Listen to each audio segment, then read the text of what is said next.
अंतिम आठवडा प्रस्तावात विशाळ गडावरील अतिक्रमण हटवण्याला विरोध दर्शवला गेलाय असं कोणीतरी म्हणालं. आणि मला एवढंच सांगायचं आहे, औरंगजेबाच्या कबरीला विरोध केल्याबद्दल, नागपूरच्या दंगलीबद्दल शिवप्रेमींना जबाबदार ठरलेला आहे. हे दुर्दैवी आहे. मुठभर मतांसाठी सुरू असलेली ही खऱ्या अर्थाने एक लाचारी, ही संतापजनक आहे. खऱ्या अर्थाने छत्रपती शिवरायांचा अवमान कुणी केला? छत्रपती शिवाजी महाराज हे महाराष्ट्राचं आराध्य दैवत आहे. छत्रपती संभाजी महाराज हे महाराष्ट्राचं आराध्य दैवत आहे. आणि म्हणून यांचा अवमान करण्याचा प्रयत्न कुणी केला?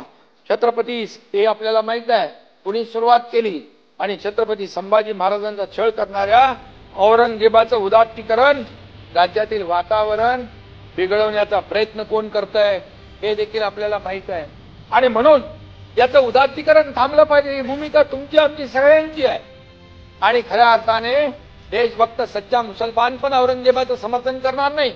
कारण औरंगजेबाचे एवढे अतोनात छळ त्यांनी केले, संभाजी महाराजांचे केले. महाराष्ट्राचा घास घ्यायला तो आला. महाराष्ट्राचा तो आक्रमणकारी होता, ब्रिटिशांपेक्षा जुलमी होता. त्यामुळे त्याचं उदात्तीकरण म्हणजे हा एक प्रकारचा देशद्रोह आहे.